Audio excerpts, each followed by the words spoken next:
warahmatullahi wabarakatuh.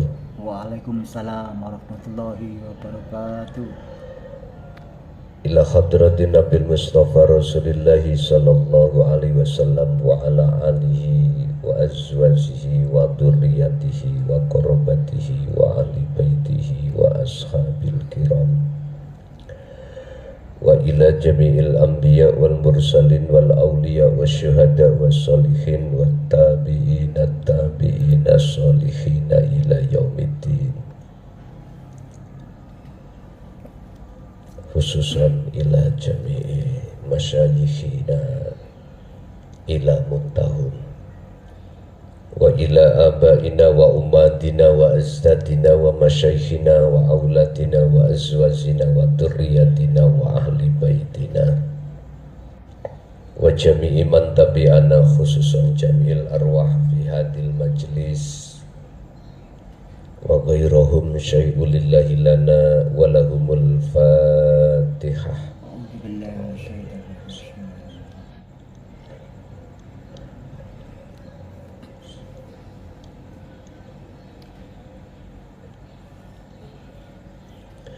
Bismillah, alhamdulillah, la khawla wa la quwwata illa billah. Asyhadu an la ilaha illallah wa asyhadu anna Muhammadan abduhu wa rasuluh. Allahumma salli wa sallim wa barik alaihi wa ala alihi wa ashabihi ajmain. Qallallahu ta'ala, laqad kana lakum fi rasulillahi uswatun hasanah, hasanatul liman kana yarjullaha wal yawmal akhir wa dzakarallaha katsiran. Subhanallahu azim. Amma ba'd. Hadratil muhtaramin, dumateng para alim, para ulama, sesepuh, bini sepuh, tokoh masyarakat, tokoh agama sewilayah Kabupaten Kota Madya Surabaya, tepatnya di Tambak Asri. Wabil khusus akhinal kiram, semua alumni Sumbersari, Kencong, Kepung Kediri ingkang sami rawuh, dumateng para senior kula sing wonten Sumbersari dan pondok-pondok yang lain, kulluhum ajmain rahimakumullah. Ibu bapak jamaah rahimakumullah. Alhamdulillah, rasa puji syukur kami ing ngersa dalem Gusti Kang Maha Agung yang telah memberikan satu anugerah terhadap kita untuk bertemu dan bermuajah dalam rangka taklim muta'alim, di mana kita pada malam hari ini akan membahas surat Al-Ahzab, surat yang ke-33 ayat 21. Di situ bagaimanakah cara Rasulullah memberikan kaifiyah untuk mendekat diri pada Allah. Bagaimanakah cara Rasulullah ketika saat membimbing kita sebagai umat untuk mendekatkan diri dan bertemu Allah. Ketepatan ini dengan bulan-bulan Maulid, maka di sini izinkanlah kami menyampaikan, membuka bagaimana cara Rasulullah ketika mendidik para sahabat dan umatnya pada saat itu tentang mendekatkan diri dan bertemu Allah. Sebab siapapun kekasih Allah siapapun nabi dan rasul Allah, pasti Allah berikan wahyu yang tidak terbatas jumlahnya, tetapi kunci inti dari segala wahyu itu pasti Allah berikan terhadap setiap rasul, sesuai dengan dawuhipun Allah di dalam surah Al-Anbiya ayat 25. Muhammad, aku tidak akan mengutus utusan sebelummu, termasuk dirimu, kecuali harus menerima wahyu intiku ini untuk kau sampaikan di tengah-tengah umat masing-masing. Pundi yang dimaksud inti dari sebuah wahyu? Ilaihi annahu la ilaha illa ana fa'budun. Berarti tauhid yang membicarakan tentang ana, setiap rasul iku wajib menyampaikannya. Sebab dengan cara itulah umat manusia ini ruhaniyahnya akan bisa keluar dari jeratan hawa nafsu, akan bisa keluar dari iman-iman selain daripada ana, akan bisa melepaskan diri atas keakuan makhluk yang ada di dalam diri kita masing-masing. Oleh sebab itu mohon izin, jikalau ayat yang nanti akan kita bahas itu langsung hubungan dengan Rasulullah. Bismillahirrahmanirrahim. Surat Al-Ahzab ayat 21. Laqad kana yakti teman-teman ono iku fi Rasulillah ing dalem kepribadiane Rasul apa uswatun perilaku, contoh perilaku, hasanatun kang bagus. Jadi ayat ini didahului dengan lam dan qad. Jenengan ahli pondok niku pawaham nek wonten kalimah dimasuki terlebih dulu lakot, iku nggak bisa ditentang, nggak bisa ditentang. Artinya tidak main-main. Sama dengan gini, sungguh sekarang ditambah asri ada ngaji. Nah ini berarti nggak bisa dibantah, karena kenyataannya memang ada pengajian. Jadi nggak bisa dibantah.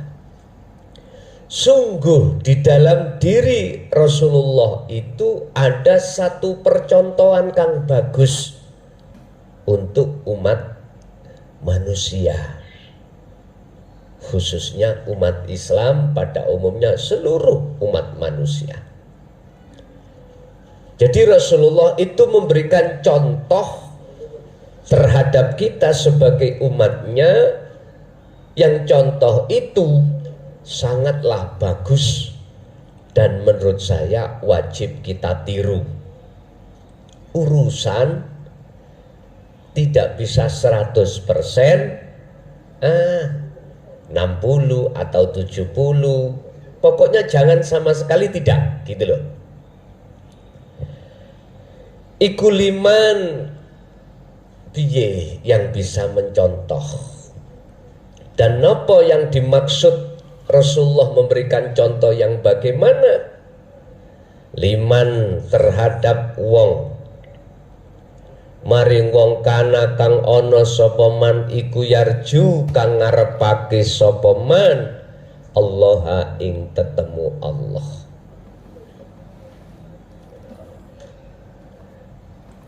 Beliau itu memberikan contoh bagaimana cara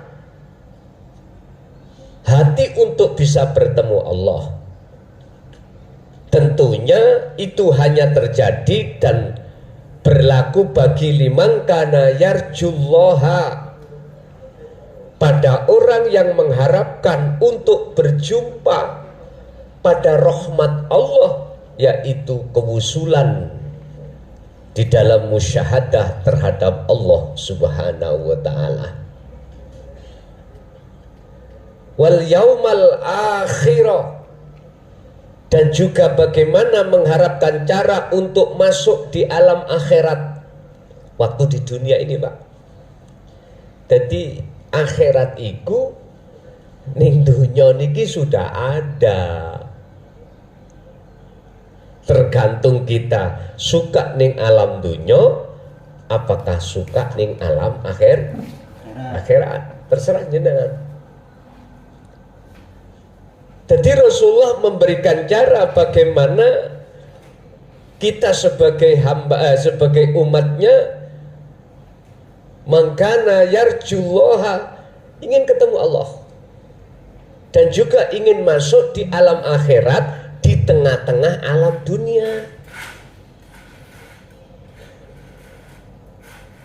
Ini Rasulullah sampai memberikan petunjuk-petunjuk terhadap kita sebetulnya. Wa dzakara, lan bagaimana cara zikir ingat Allah ing Gusti Allah yang benar, sehingga zikir itu tidak hanya di lisan aja diucapkan, biar tidak hanya diucap di dalam hati saja, biar bagaimana zikir itu sebagai wasilah jenengan kali kula ruhaniyah itu bisa bertemu Allah. Ini memang dalam ayat ini tidak diperinci satu persatu bagaimana cara kau ketemu Allah, bagaimana kau masuk dalam alam akhirat, bagaimana cara kau berzikir yang benar. Wa dzakarallaha, lan iling Allah ing Gusti Allah katsiron kelawan akeh, saakeh-akeh. Pun niki ayat 21 Al-Ahzab. Sak mangke tak lebokno keterangane miturut Al-Qur'anul Qadimnya, tafsir mutasyabihahnya, ya. Pun bagaimana maksudnya yarjullaha, untuk bertemu Allah, mempunyai kekarepan untuk ketemu rahmat Allah, untuk ketemu datang Allah, untuk mendapatkan rahmat Allah, atau untuk bertemu Allah bagaimana pun. Sistem yang paling simpel, tercepat, bagaikan kita perjalanan menuju satu tujuan. Ada yang pakai sepeda motor, ada yang pakai mobil, ada yang pakai sepeda pancal, ada yang jalan kaki, ada yang pakai kapal laut, ada yang pakai kapal terbang disebut buraq. Seperti Kanjeng Nabi waktu Mi'raj pakai kapal terbang namanya buraq.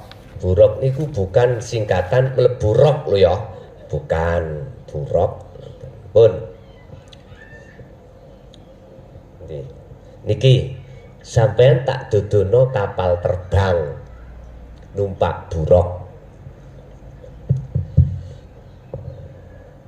Bapak Ibu rahimakumullah,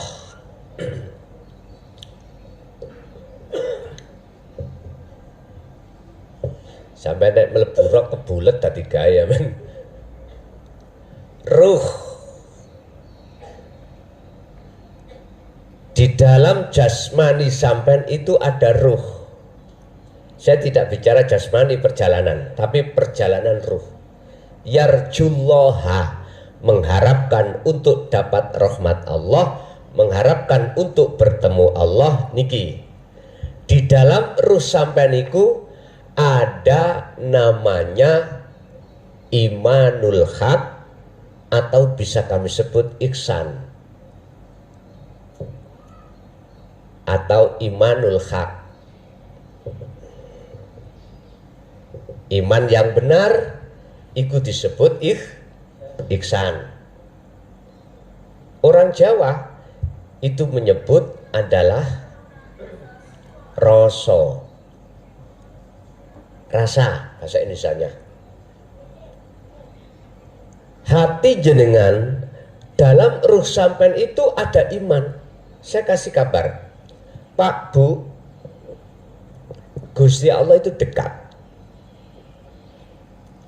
Wujudnya Allah itu dekat pada kita. Buktinya mana? Apapun yang kita lakukan itu atas dasar Allah yang menggerakkan. Sebab jikalau Allah tidak menggerakkan kita, nggak mungkin kita bisa gerak. Dasarnya kita manusia la haula wala quwata, bisanya gerak illa billah pun nyandak pun. Oh ya, iman yang di dalam hati jenengan itu ada di dalam ruhaniyah sampean itu, ini kedah dipupuk, kedah dihidupkan, dibangunkan dengan cara jenengan kali kula kedah berzikir, zikron kathiron, kedah berzikir.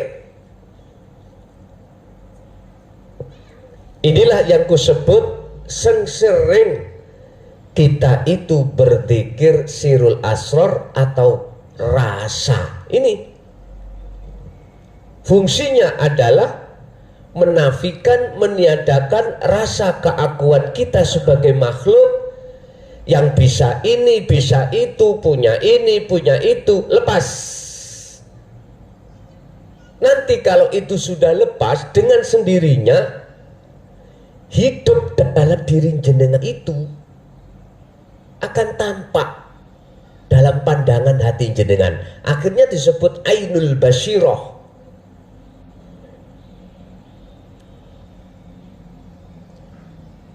Bapak Ibu, jikalau zikir tersebut jenengan terus sampai kumandangkan yang tidak mengenal waktu dan tempat, sekalipun ibu yang setiap bulan ini punya halangan M atau head, itu tidak menjadikan penghalang Anda tidak berzikir. Tidak apa-apa, terus lanjut. Sebab zikir itu bukan termasuk zikir jahri ataupun zikir siri, bukan. Di atasnya lagi, itu bukan zikir syariah, bukan zikir thariqah, akan tetapi iku zikir hakikat, yaiku zikir bila suarin wa kalamin wa lafdin wa ismin.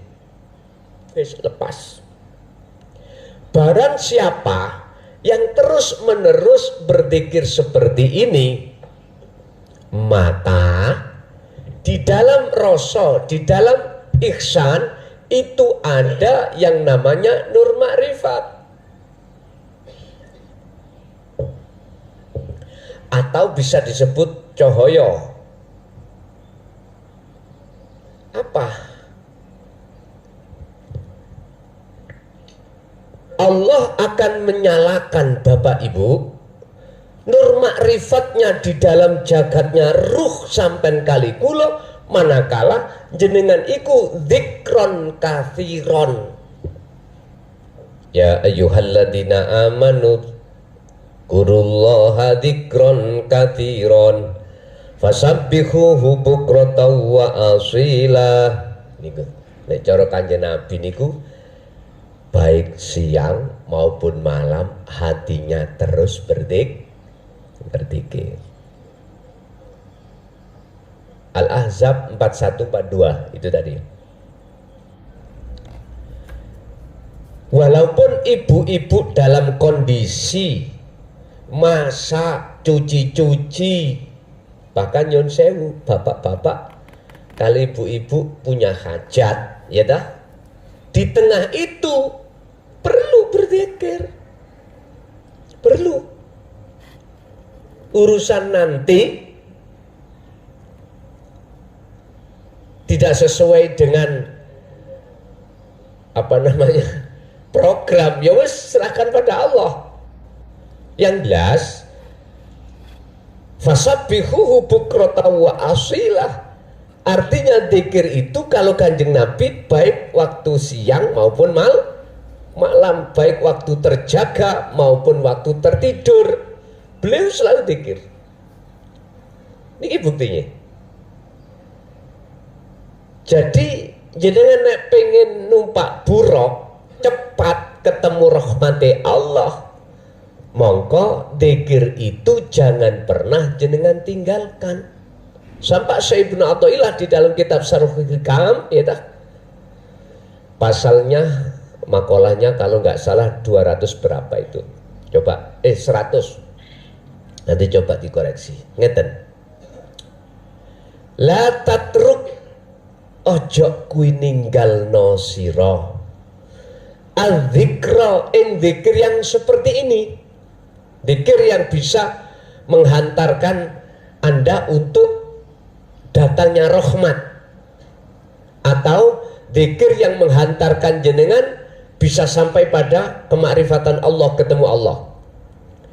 Li adami khudurika, senajano dzikirmu itu tidak bisa ada kekhuduran hatimu ing ngersane Allah bihi kelawan dzikir. Udah, walaupun kui ketika dzikir belum bisa khudur ketemu Allah, maka dzikir itu jangan pernah kau tinggal. Maksudnya gitu, jangan kau tinggalkan. Kok wangel ya kula ngilangi rasa keakuan makhluk dalam hatiku. Nah, tetap dzikir la ilaha illa anta jangan kau tinggalkan. Maksudnya mboten diucap la ilaha illa anta, ndak. Dirasakan bahwasanya semua apapun yang wujud, semua apapun yang berperan, semua apapun yang berkehendak, semua apapun yang beraf'al hanyalah ilahun wahidun. Itulah hidup kang sejati.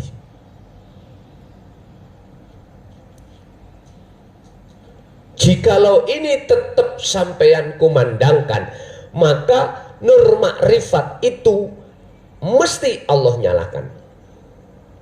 Dan nur makrifat itu hanya diberikan kepada hamba Allah yang dikehendaki saja.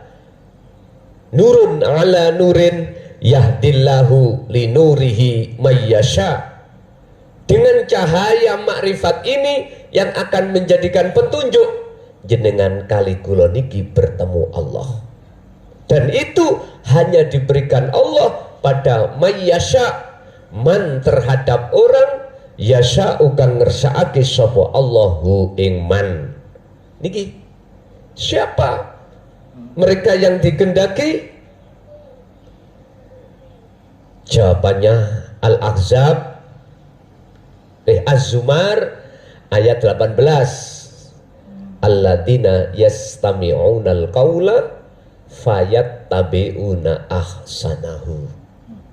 Dialah orang-orang yang mendengarkan ajaran Rasulullah di jalur dinut tauhid untuk bisa kembali dan bertemu Allah atau mendapatkan rahmatnya Allah, dan mereka beliau-beliau itu mengamalkan selalu. Mengamalkan maksudnya adalah dipraktekkan dzikir itu di tengah-tengah aktivitas apapun.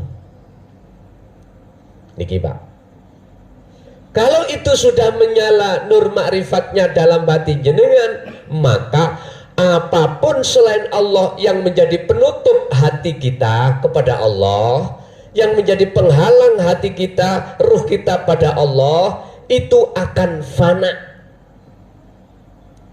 Kul, katakan Muhammad, ja'al haqqu, tatkalane teko opo al haqqu, perkara yang benar, maksudnya adalah kebenaran Allah.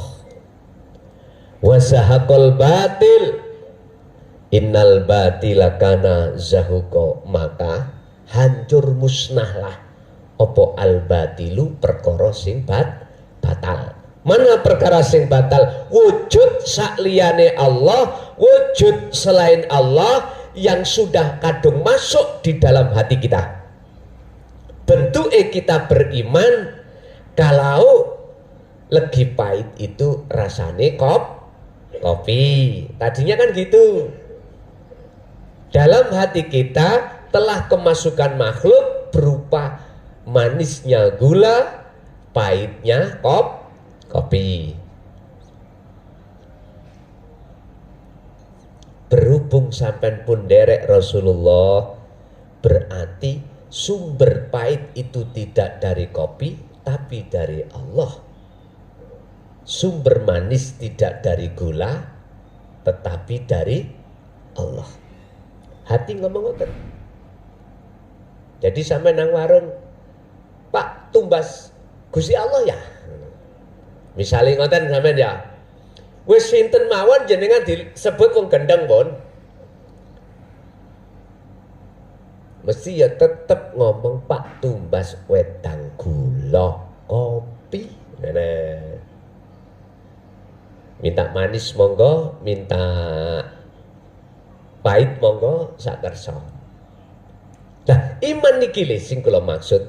Ja'al haqqu wa zahaqal batil, innal batila kana zahuqa. Jikalau kebenaran itu datang, hak al-haq, maka wujudnya Allah itu yang sudah nyata, sebab cahaya makrifat sudah menyala, maka wujud selain Allah yang ada dalam hati jenengan, dunya saisini yang disebut nurullah, seketika itu lenyap. Sebab ngeten Pak, asli nih, jenengan percaya nggak percaya terserah. Selain urip, maksudnya hidup yang mausuf, bukan sifat ya, itu tidak wujud. Kita, nama meja, nama dunia dan seisinya, mafis samawati wa mafil ard, asli ngoten tidak wujud.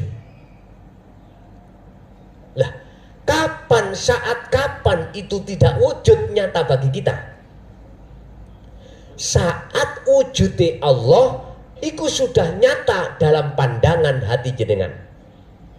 Kapan? Saat wujudnya Allah nyata dalam pandangan ruhaniah sampean, di saat nur makrifat itu sudah Allah nyalakan. Sama dengan gini, malam ini Pak, matahari kan tidak muncul, berarti cahaya tidak muncul, bulan nggak muncul, bintang sudah nggak muncul, listrik PLN mematikan seluruh Indonesia, Korea juga begitu, mati kabeh. Apa yang terjadi? Gelap nggih? Loh, di saat itu, detik itu sampai mesti mengatakan gelap itu ada. Sama, ketika cahaya makrifat itu belum Allah nyalakan, hati sampean akan mengatakan bahwasanya selain Allah itu ada. Padahal beliau Syekh Ibnu Athaillah dawuh al-kaunu minal mukawwanat, al-kaunu utawi makhluk kulluhu ay mukawwanat, saben-saben makhluk apapun iku sifatnya zulmatun, gelap, ai adamun, tidak wujud. Bingung Pak, yang belum mengerti sirul asal bingung, kok iso selain Allah iki gak wujud? nyatanya meja wujud, kursi wujud, diri kita wujud gini loh. Kok bisa mengatakan tidak wujud? Ini hati kalau tidak mendapatkan hidayah dari Allah, ora iso. Tetap ngeyel kita mengatakan selain Allah itu wujud, tetap wujud. Wis. Walaupun ada keterangan yang jenengan belum paham, empun keterangan iki dibuang. Sampai simpen ning saku sampai jahit. Besok iku ketemu sama ini. Gitu loh Pak. Al-kaunu utawi kaun makhluk kulluhu ya sekabai makhluk ai mukawwanat, semua piro-piro makhluk baik sing ada di bumi, mafis samawat wa mafil ard, atau yang ada di langit, dikatakan tidak wujud alias gelap tatkala hati sampean iku cahaya makrifat iku nyala. Nur makrifat dalam hati jenengan iki dinyalakan Allah. Ketika itu menyala, maka detik-detik selain Allah itu tidak nyata, dan justru yang nyata di dalam nur makrifat adalah Allah wujudnya. Urip. Sebaliknya, kapan detik-detik selain Allah iku wujud? Dimatikan cahaya makrifat. Akhirnya gelap itu sampai mengatakan ada. Akhirnya makhluk itu sampai katakan ada. Dipateni lampu nih, des. Akhirnya gelap itu ada. Tapi ketika lampu itu menyala, detik itu juga kegelapan langsung sirna. Akhirnya sampai kelihatan jalan dan lain sebagainya. Sama.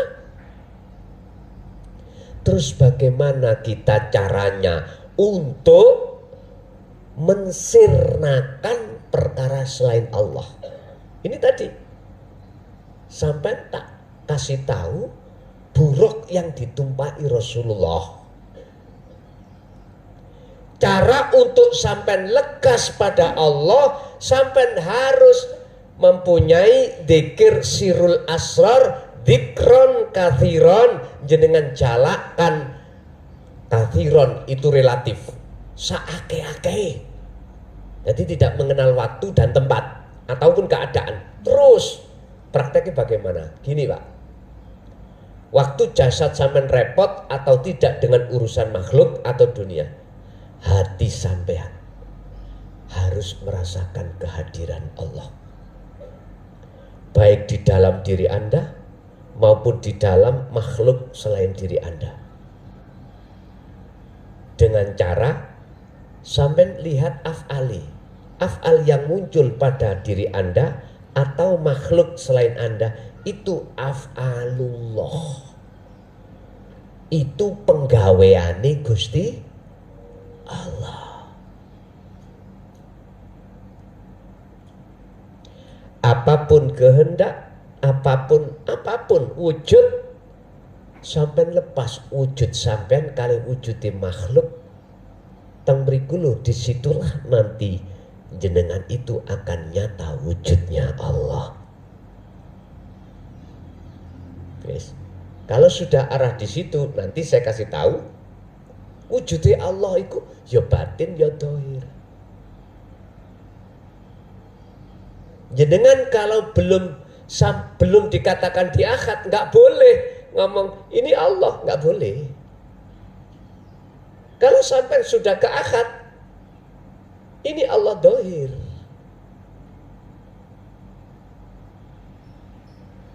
Lah Allah batine, innallaha bikulli syai'in muhit. Laisa kamislihi syai'un. Apa bingung mana kok?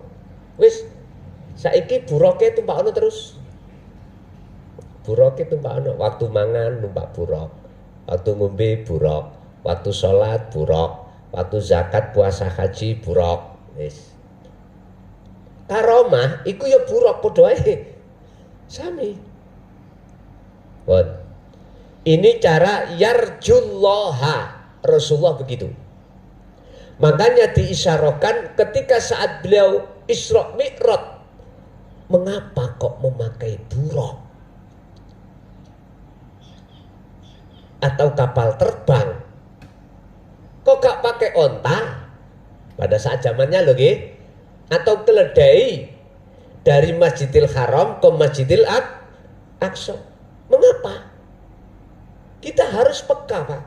Mengapa Allah kok menumpahkan Rasulullah pada buruk, tidak pada onta atau keledai atau kuda? Pada saat itu kan kendaraannya kan gitu, Pak. Kan nggak ada sekarang seperti sekarang Toyota, mobil, nggak sama. Mengapa kok pakai buruk? Itu jawabannya adalah inilah satu-satu jalan panjenengan baik bersyariat atau bertorikoh untuk lekas bisa wusul datang Allah, jenengan harus pakai buruk. Wujudi buruk adalah dikron kathiron, yaitu dikir sirul asal. Makanya saya sering katakan pada para mursyid torikoh atau para jamaah torikoh, anggene Anda untuk khususiyah, ketika Anda khususiyah Solo, kalau Anda tidak pakai kendaraan ini, jangan harap lekas nyampe. Nah, di tengah jalan sampean pasti akan ada lampu merah, Anda udah berhenti. Ditanya, sampean mengapa kok berhenti? Nunggu lampu hijau. Begitu lampu hijau sudah datang, langsung kau tinggal. Tadi menunggu. Begitu datang sampai tinggal. Wis bingung no wong-wong iki.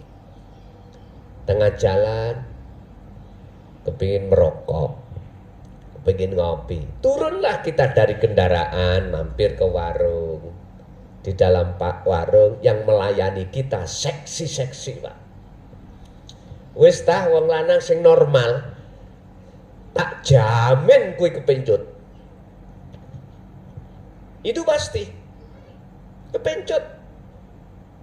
Melihat tampilan yang semlohe, jangan Jakarta semlohe gitu. Lali anak, lali bojo, sampean wis langsung tanya-tanya alamatmu mana, nomor HP mana. Wis Pak, dengkul roke ndukure dengkul ya. Wis gak jadamen lupa perjalanan sampai ke Jakarta lupa. Wis kadung serem di situ. Udah kita menjalin kasih sayang, cinta kasih. Artinya Pak, wa zuyyina linnasi hubbus syahawah.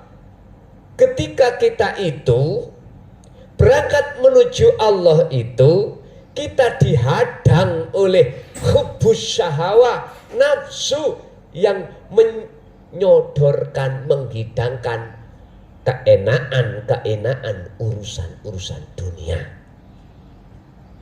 Pertama garwa, kedua anak, tiga harta benda.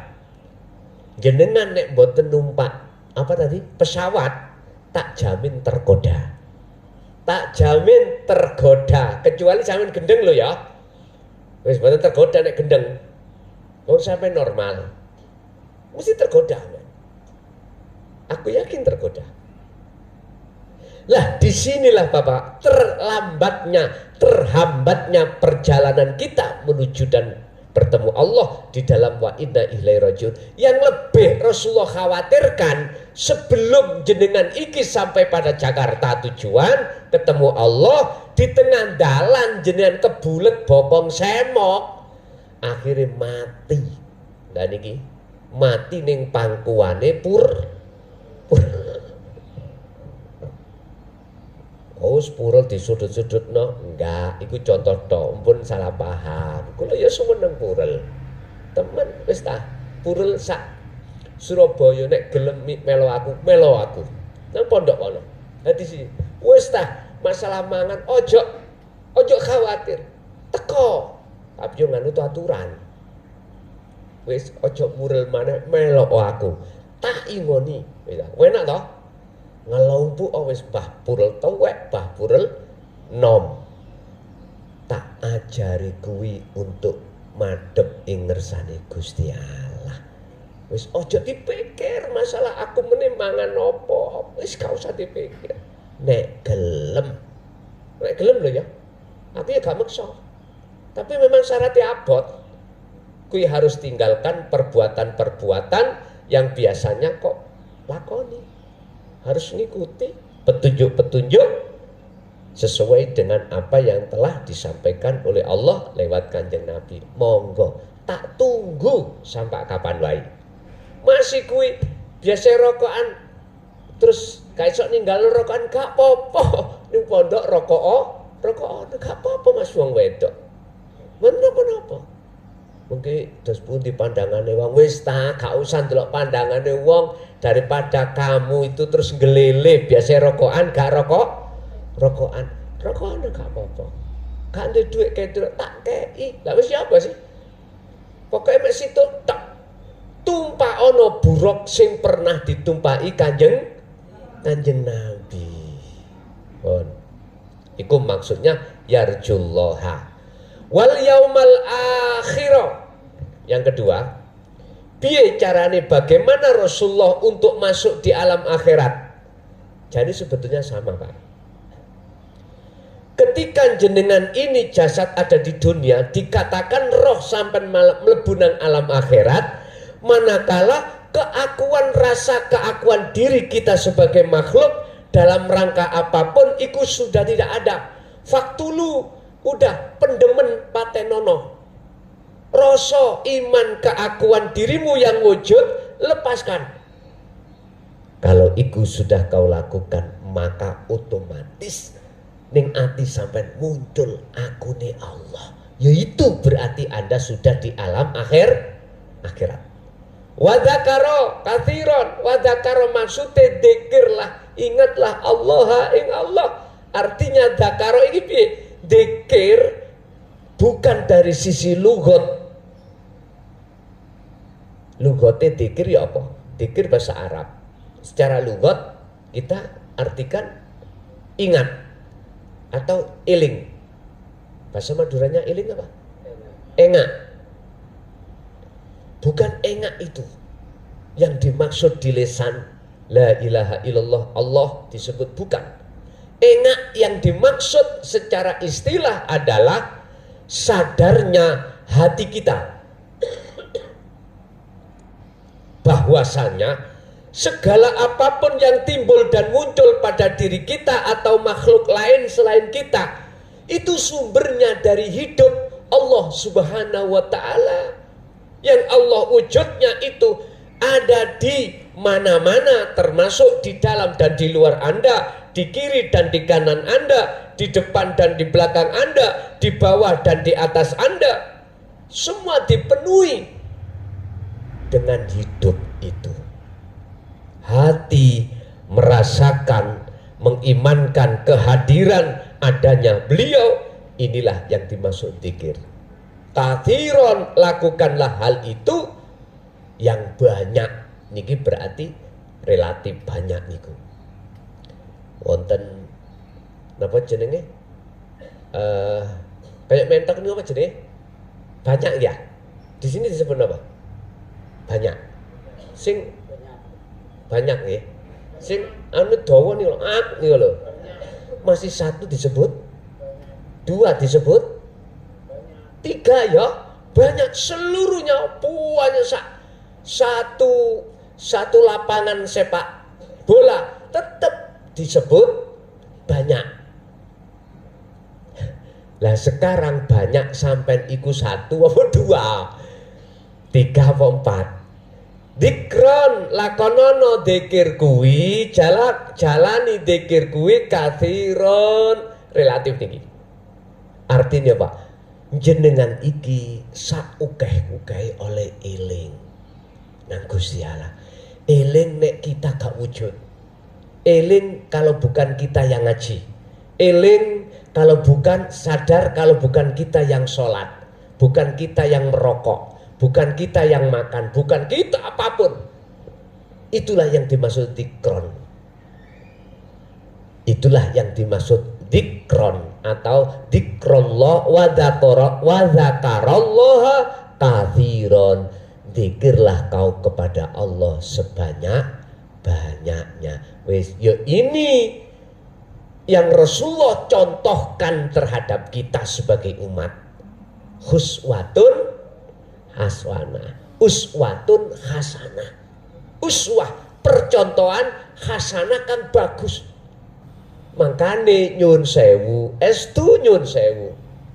Nek jenengan wis wani ngaku-ngaku nasab duriyai Rasul, mestinya Anda sudah makrifat pada Allah.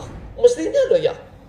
Kalau sudah ngaku-ngaku loh kita, aku duriyah Rasul, aku nasab dari Rasul, misalnya, mestinya Anda itu sudah makrifat pada Allah. Akhirnya karakter sifat Anda sesuai persis seperti Kanjeng uswatun hasanah. Isini uswatun hasanah yaitu tadi memberikan contoh bagaimana untuk bisa ketemu Allah, memberikan contoh bagaimana untuk masuk alam akhirat, bagaimana contoh cara untuk berzikir yang benar bisa bertemu Allah. Inilah cara Rasulullah yang sudah ditulis oleh Allah dalam wahyunya dalam surat Al-Ahzab dalam surat Al-Ahzab ayat 21.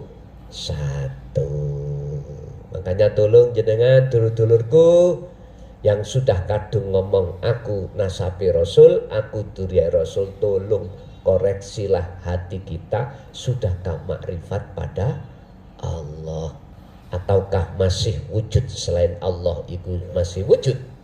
Nah, biar cocok Qur'ane Rasulullah dulu seperti itu Oke.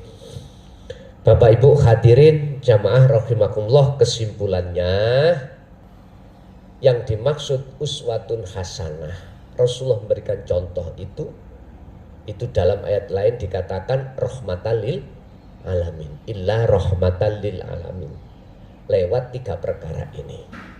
Lah sekarang kita gak usah bahas aku apakah ono garis ke Rasul atau tidak, gak usah. Yang penting bagaimana kita menyontoh kanjeng Nabi. Yang kanjeng Nabi sudah kasih contoh kita untuk bagaimana kita bertemu rahmat, bertemu Allah, masuk dalam akhirat sebelum datangnya akhirat, dan menjaga zikir dengan benar supaya bisa bertemu Allah Subhanahu wa taala. Bapak Ibu, alhamdulillah kula niku mulai dina niku pun Mbah Yai kula pun fresh melih. Nggih.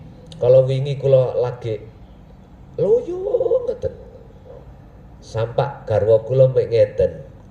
Kalau dek wingi meh ajengi mboten berangkat tenggene tambah wedi.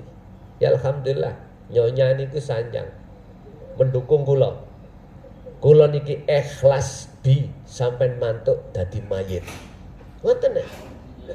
Dadi wis tambah semangat kula, berarti mati kula mboten digandoli lah ngoten, wis penak ya, wis urusan mengke nek pancen ya garwa kula rabi maneh ya tak wedeni ngoten.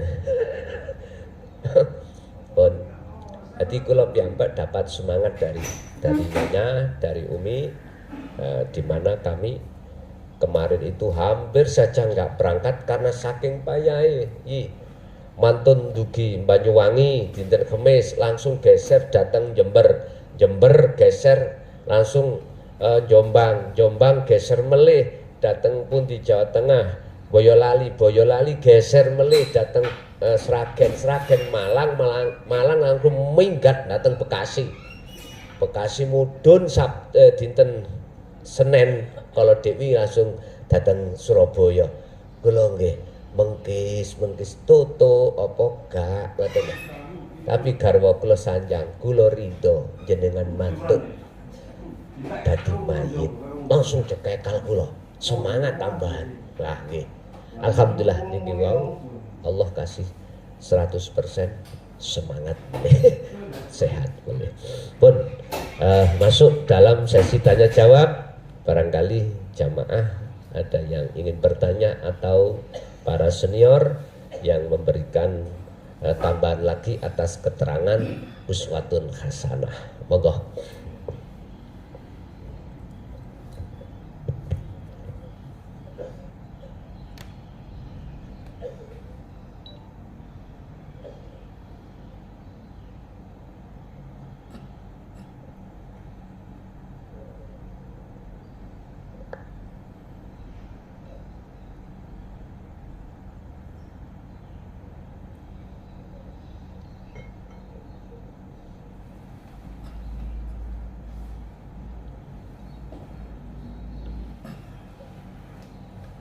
Ibu wonten tentang plat barangkali wonten.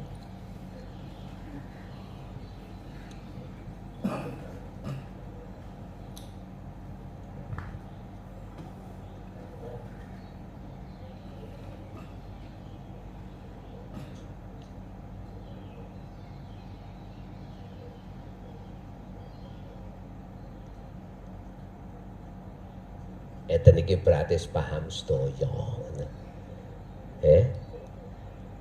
Sampun nggih? Monggo.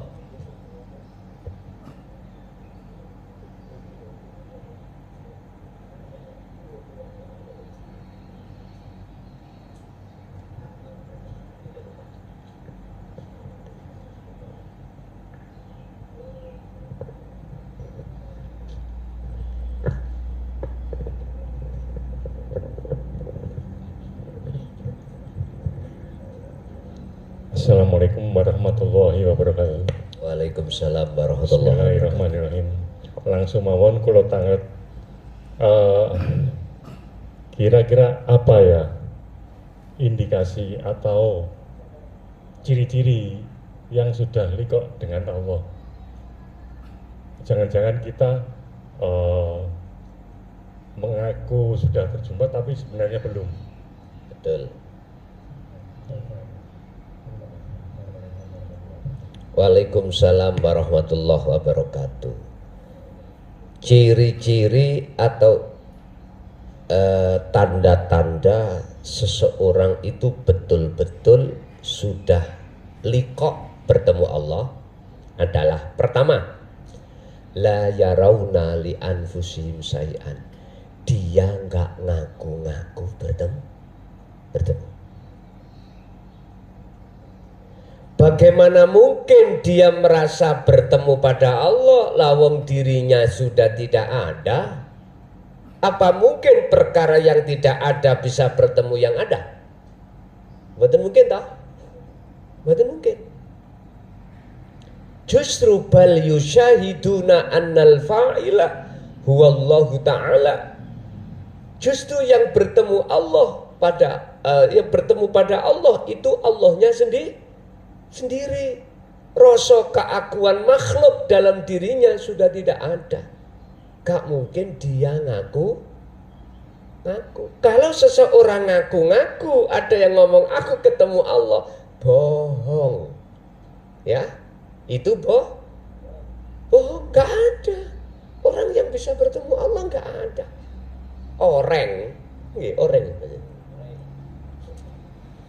Orang itu nggak bisa bertemu Allah. Sudah, Allah wujudnya wajib ada. Orang lawan katanya wujud Adam berarti tidak ada. Bagaimana mungkin sesuatu yang tidak ada bisa bertemu yang ada? Wis ta, sampean ngen-ngen sampai akal. Sing tau werdas mboten masuk. Bagaimana mungkin sesuatu itu bisa bertemu, sesuatu yang tidak ada bisa bertemu yang ada? Bagaimana mungkin kaifa yutasawwaru? Apa mungkin kulla syai'in, saben-saben sesuatu selain Allah itu bisa menutupi pada Allah? Gak mungkin. Karena sesuatu selain Allah itu tidak wujud. Kados ngeten, Pak. Antara kula ambek jenengan sami-sami sing wujud. Misalnya iki akal. Selain saya dengan jenengan itu sudah tidak ada. Apa mungkin bisa menghalangi saya untuk saya tidak bisa melihat jenengan? Mboten mungkin. Wes niki contohnya serban niki. Iki bukan serban, Pak, mereka cilik. Iki serban gede, tak guntingi tadi papat. Biar jadi serbet. Nanti serban jadi serbet. Tahu serbet nggih? Nah, serbet iki nek tak tutupno kula mripat kalih kula tutupno jenengan, iki sesuatu.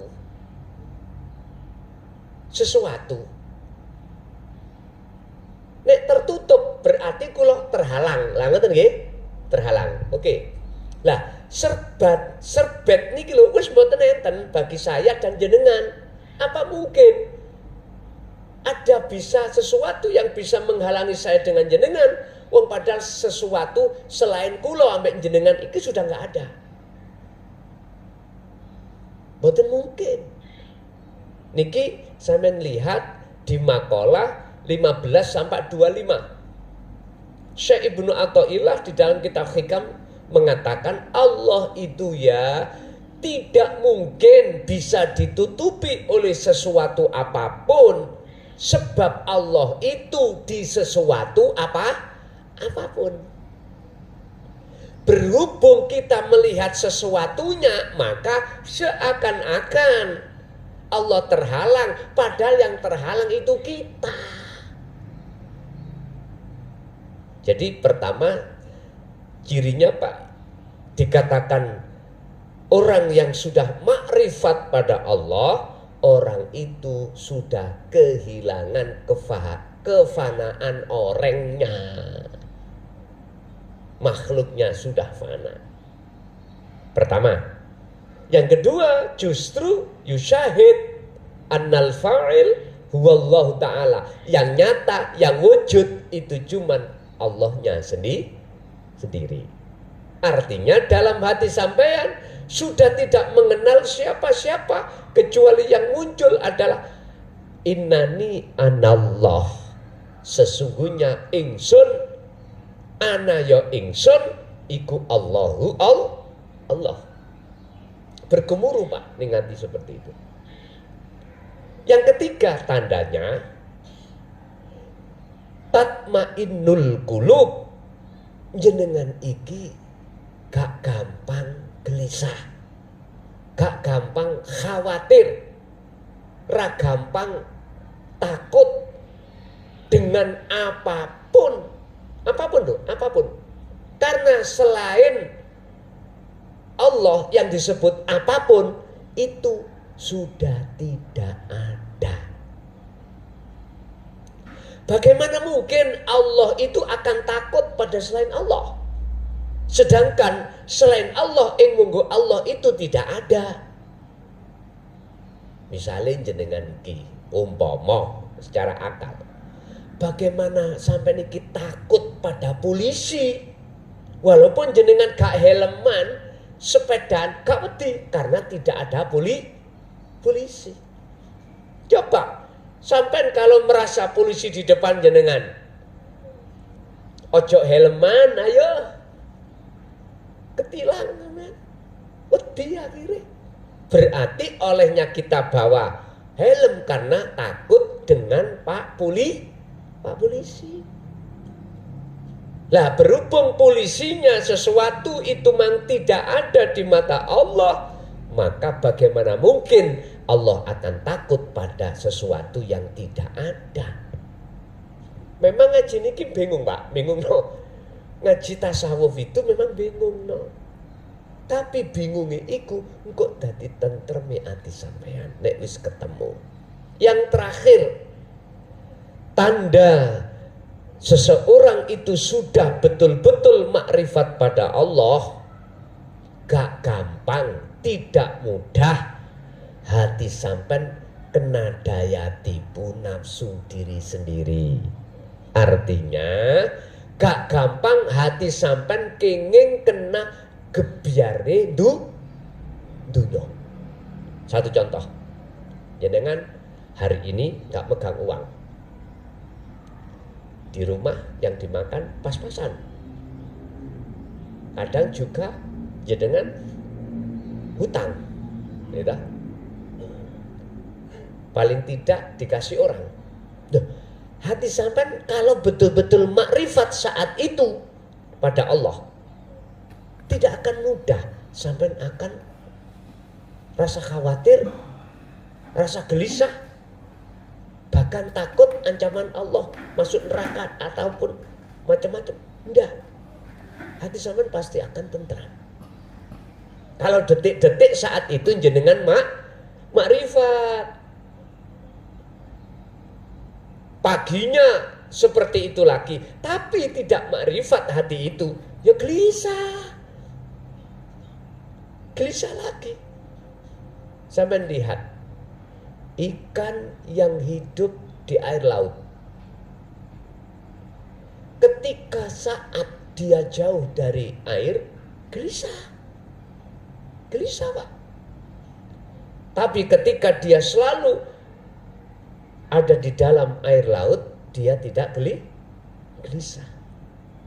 Enggak gelisah, seperti itu. Pun juga dagingnya ikan laut sampai detik ini, sampai mulai kecil dulu sampai detik ini saya belum mendengar kalau ikan laut hidup di laut ketika kita ambil, kita masak, terasa asin. Belum ada ceritanya. Padahal dia setiap detik itu campur dengan air asin. Garamnya iku Pak 0, nah ini sing ahli tahu 0, berapa air laut itu. Tapi mengapa herannya ikan itu nggak pernah terasa asin? Sedangkan ikan tahu tempe nggak pernah gembul uyah garam. Ibu-ibu mau goreng diuyai gitu aja, kalau kebanyakan uyai terasa. Ayo kita ngen-ngen. Apa sebab? Karena ikan yang ada di laut, ikannya hidup. Wis titik. Ikan tahu tempe mengapa kok asin? Hanya campur, hanya sebentar kok terasa asin. Karena ikan tahu tempe iku ikan mati. Kalau nggak percaya ikan laut ambil, terus matikan dulu di daratan, nanti udah lagi, asin lagi nanti, terasa asin.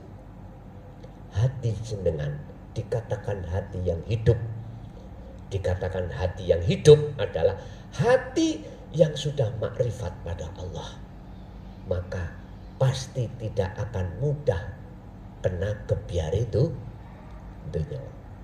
Karena hidup. Dijak orang tukaran, ya nggak mau. Dipadu orang, ya nggak mau membalas madu. Tahu madu nggih? Nukari ini lho. Sampai dicaci, jenengan gak balesnya, nyaji sabar, matur suwun. Intine sampai niku njogo kesabaran. Tapi hati-hati, innallaha ma'as shabirin. Justru yang mencaci itu nanti Allah gak ridho. Lihat berikutnya. Makanya jangan gak usah balas. Dicaci gak usah balas nyaci. Dipukul gak usah balas mukul. Udah diem aja. Tapi sing ngomong, tahu ngomong apa ngomongnya? Yang menghormat jenengan yaitu Allah, yang gak terima itu. Gak terima. Sebab jenengan iki posisinya hati tetap madep nang ngersane Gusti Allah. Enggak terima. Istilah ini Pak, jenengan punya anak sampean itu disakiti orang, lah anak sampean enggak bales, bisanya nangis. Jenengan pripun sebagai orang tua? Ayo, ngamuk kita, ngamuk. Begitu juga Allah. Sing penting jenengan kali kula niki ngikuti Kanjeng Nabi niki. Yarjullaha. Pertama adalah bagaimana caranya jenengan iki bisa bertemu Allah. Otomatis pun buruk iki kemana-mana sampai bawah. Sampai bawah. Terus yang kedua jenengan iki bisa masuk di dalam alam akhirat. Yang ketiga bagaimana jenengan iki menjaga dzikir sebanyak-banyaknya. Jadi Pak, tidak ada orang yang betul-betul dikatakan makrifatullah di mata Allah itu dia ngaku-ngaku dia ketemu Gusti Allah. Nggih, lanjut.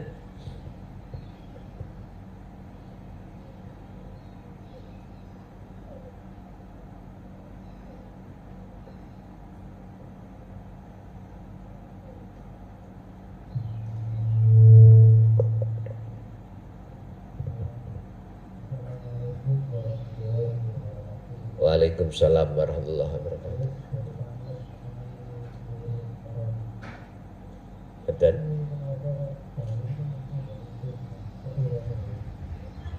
boten tuntas alias keturun.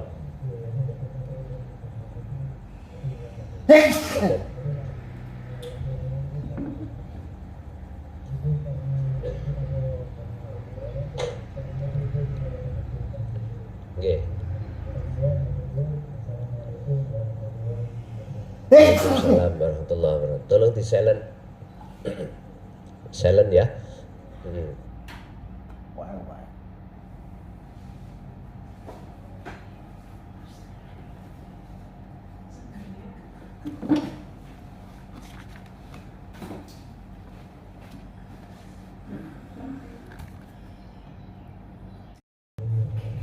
Waalaikumsalam.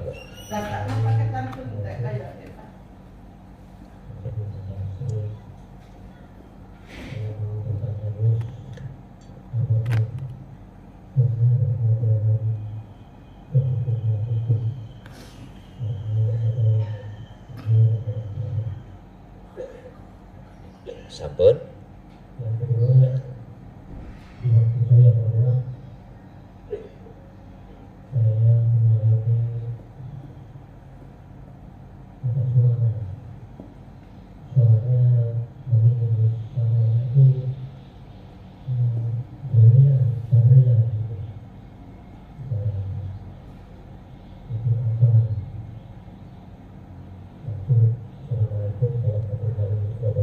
Waalaikumsalam warahmatullahi wabarakatuh. Terkait masalah ajaran Syekh Lemah Abang atau Syekh Siti Jenar, saya ada jawaban dua. Ini kalau dipandang orang yang belum mengenal ajaran Rasulullah di jalur dinu tauhid, mesti mengatakan ini nggak benar. Saya maklumi. Karena kita golongan orang orang umum, orang syariat, segala sesuatu itu kita memandang makhluknya.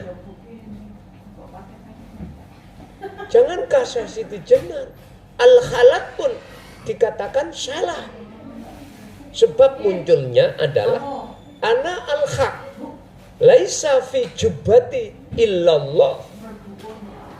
Saya ini Allah, aku ini Allah kebenaran. Dan di dalam diri saya itu tidak ada siapa-siapa kecuali Allah. Ini Pak, kalau dihadapkan golongan kita yang masih ada di makom makom umum, mesti kita mengatakan salah, itu sesat. Karena mandangnya kita mesti makhluk. Kita mandang makhluk, nggak bisa mandang Allah. sehingga mandang wujud apapun itu makhluk.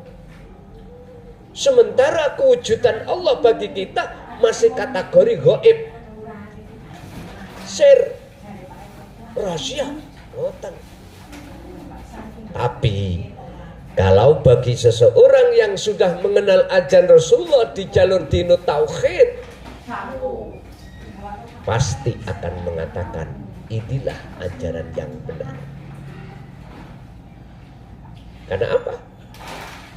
Ahli syuhud itu mandangnya sudah tidak selain Allah. Mandangnya hanya pada yusyahiduna, podo nyekseni, podo melihat sopo ahli syuhud. Annal fa'ila ing sak temene isim fa'il yang beraf'al.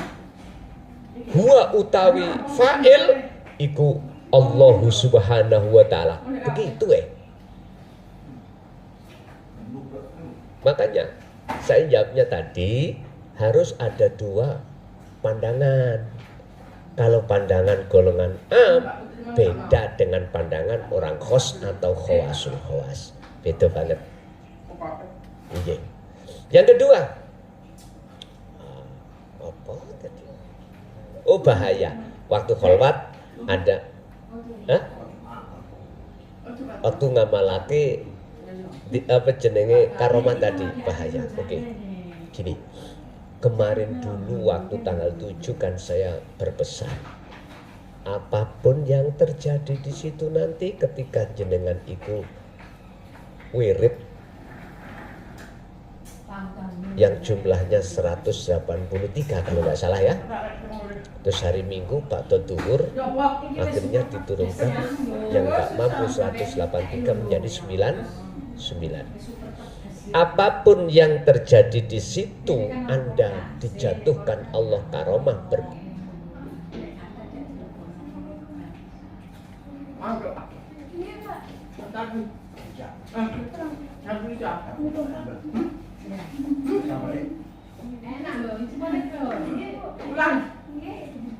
Kalau sirul asrar itu jalan, jenengan itu sudah tidak merasa makhluk datang itu makhluk. Justru Anda malah merasa yang menggerakkan makhluk termasuk kita atau karomah itu adalah Allah. Baru tidak akan lari. Nah, kok muncul bahaya? Ini ada dua makosid, ada beberapa maksud. Bisa ditafsirkan bahaya buat jenengan manakala itu datang tidak jenengan hati bersirul asrar, akan jadi bahaya. Bisa jadi itu akan bahaya jikalau tidak jenengan bawa, karena sebentar lagi kita akan menghadapi mara bahaya. Bisa jadi. Lihat nanti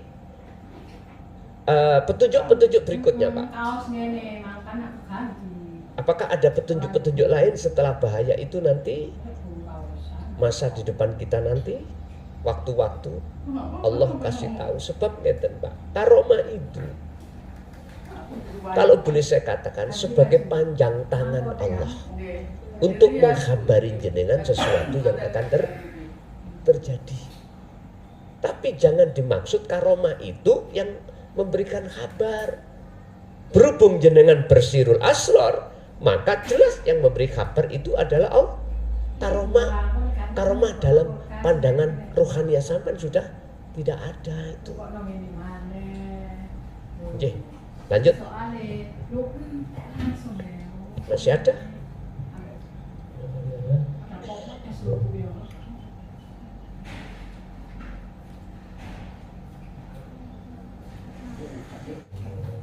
Waalaikumsalam.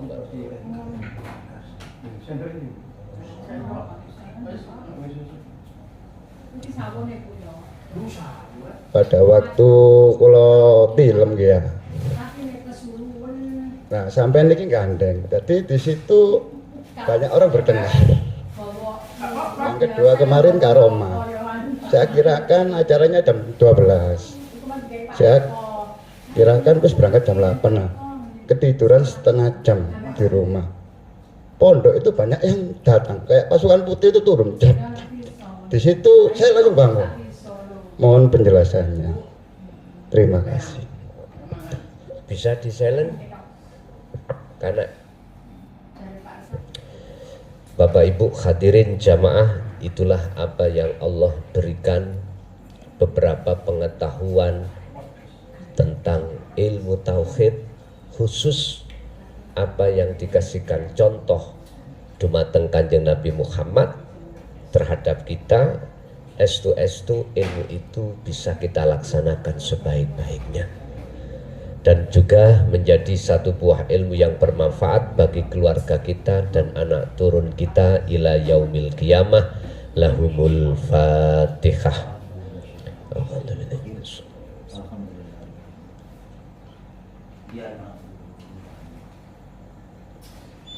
Awal sampai akhir barangkali banyak kekhilafan, kata yang kurang berkenan. Saya pribadi mukhlason, mohon maaf dohir dan batin. Akhirul kalam. Assalamualaikum warahmatullahi